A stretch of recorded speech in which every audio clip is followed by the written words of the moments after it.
Fawaka, mi na Mareofa. En dit is Spangtori.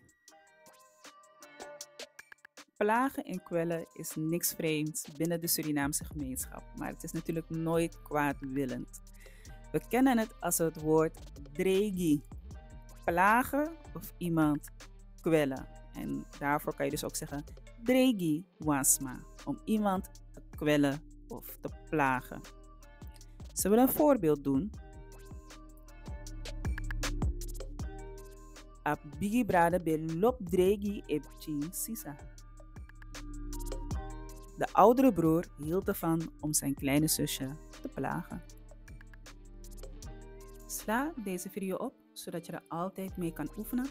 En bezoek de Spangtori website om meer en beter Sranang-tongen te leren. Volgende keer zie ik je graag weer terug bij Spangtori. En tamboom!